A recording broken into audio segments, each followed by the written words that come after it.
Can I just check that is your understanding that that would be breaking that pledge? Well, you're saying without getting into the budget, then tempting me well, it's just you're further and further down. Explaining your pledge. We made very clear commitments in our manifesto, and we intend to deliver on those commitments. Beyond that, I'm afraid you'll have to wait for the budget for the details for very obvious reasons. The result of the Labour Party coming to power turned out to be disastrous, and Keir Starmer became the face of this failure. His work as Prime Minister is the most unsuccessful in the history of Great Britain, and his popularity rating has reached a historic low. Society is tired of his promises, which have remained empty words. As proof, I want to share with you his latest interview, in which he again demonstrates his inability to give direct answers and tries to deceive the public. Prime Minister, in your speech earlier today to the summit, you vowed to do everything in your power to galvanise growth in the UK. But if you look at the sharp decline in business and consumer confidence since you were elected, since you started talking about all the tough times ahead, the tax rises ahead, you'd be forgiven for thinking you'd done the opposite to growth. So I guess I'm wondering, are you feeling now you might have overdone all of that a bit? Well, today was very much a statement of intent to say very clearly that economic growth is the number one mission of this government, and that means that we're open for business as a country. We want to drive that investment into our economy, and we want to see that in jobs, secure jobs in different parts and all around the United Kingdom. Starmer is the worst Prime Minister in our history. We were finally convinced of this after he decided to cancel payments for winter fuel and receive expensive gifts. He doesn't care that this measure will affect about 10 million Britons.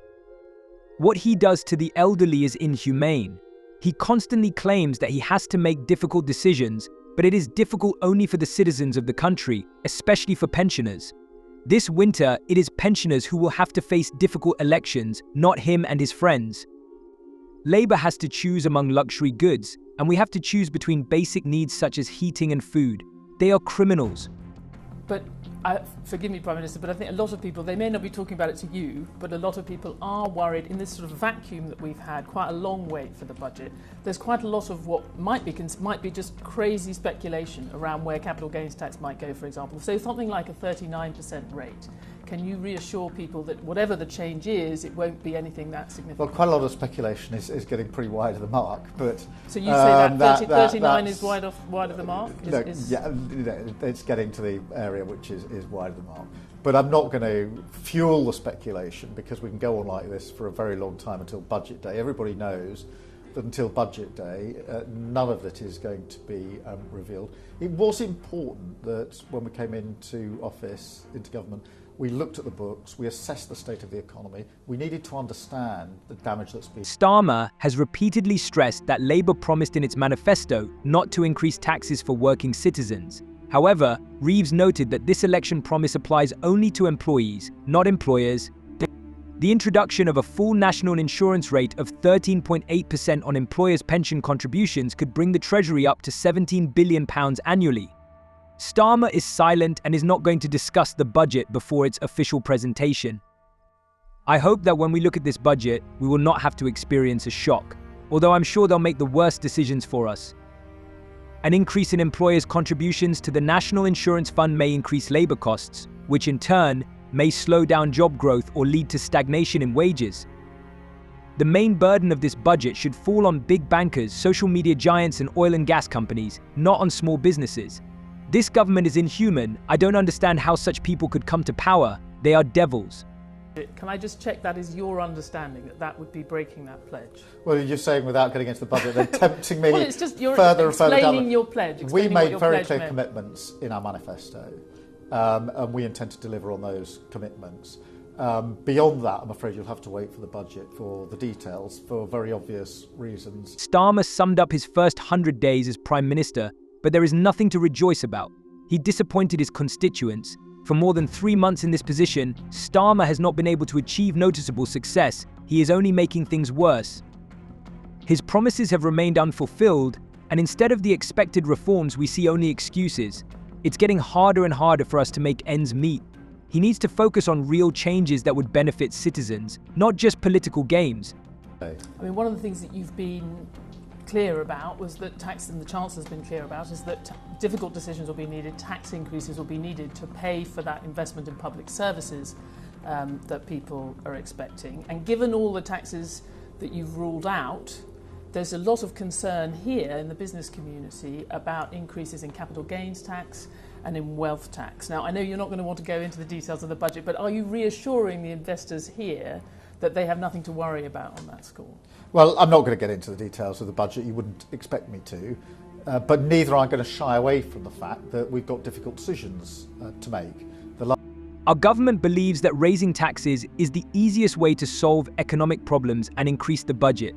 Reeves is considering raising the tax on income from the sale of property, but this decision also has its risks. If the rich postpone the sale of property to avoid a higher tax rate, this can lead to a loss of income for the Treasury. Every year, this tax brings in about £15 billion a year, and Reeves is trying to find a balance between fulfilling election promises and raising the necessary funds. On the one hand, she must keep her promise not to raise taxes for working people, and on the other hand, she must raise billions of pounds to pay for the election promises of the party. The last government left a £22 billion black hole, and we're not going to walk past that. We're going to have to deal with it, so that'll be tough. But what I've been able to be very clear with investors and businesses is because growth is the number one mission, then decisions, whether it's on the budget or anything else, will be determined by whether they help growth or not. So that's the lens through which we're seeing this. In the manifesto, the party announced plans to increase taxes by £7.3 billion, but the Treasury report highlights the need to raise taxes and cut spending by as much as £40 billion. Starmer and Reeves ruled out the possibility of raising income tax, social security contributions or VAT in the upcoming budget. However, they now admit that they were shocked by the scale of the budget problems they faced, despite their previous assurances that additional tax increases were not required. It turns out that they deceived us again, and they are not a bit ashamed. Starmer is trying to justify the upcoming measures by referring to the legacy of the previous Conservative government. However, decisions such as reducing winter fuel payments and early release of prisoners can completely destroy the lives of millions of people. If Labour cannot offer alternatives, absolutely everyone will hate them. I personally am ready to throw rotten eggs at them. On China, and you had an interesting conversation with Eric Schmidt this morning that touched on China. I'm interested, right now we have the Chinese army holding drills around democratically governed Taiwan, which they admit are a rehearsal or a practice for a full naval blockade of this place that produces most of the high-quality advanced chips in the world. I'm just wondering, we have the Foreign Secretary on his way to Beijing later in the week. Do you worry about the timing? Do you worry about the signal that sends on a week that the army is literally practicing potentially an invasion or a blockade of Taiwan? Well, the approach I'd take is this, that national security has to come first. The Taiwanese authorities are shocked that the Chinese army is conducting demonstrative military exercises that may serve as a rehearsal for an attack on the island. According to Chinese media reports, these exercises will now be conducted in the area on a regular basis. In addition, any hints of support for Taiwan's independence from international leaders provoke a furious reaction from China. In response, Taiwan continues to strengthen its defensive capabilities and seek support from allies, which could lead to further deterioration of relations in the region. So that's the number one priority.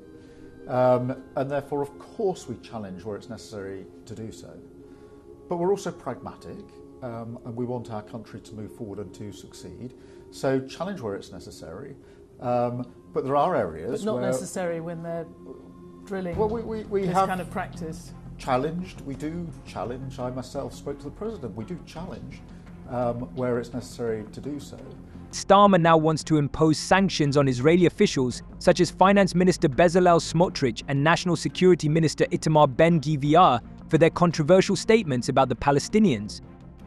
He described their comments as terrible and noted that he was considering measures against them, especially with regard to Smotrich, who justified the starvation of 2 million residents of the Gaza Strip, and Ben-Gvir, who supports the genocide of the Palestinians and calls people heroes who take their lives. Starmer wants to impose sanctions against Chinese companies that supply military technology to the Russian defense industry. He also mentioned the upcoming visit of the foreign minister to Beijing, during which the issue of the need to end sanctions against British MPs criticizing human rights violations in China will be raised. What do you think about this video? Write your opinions. See you.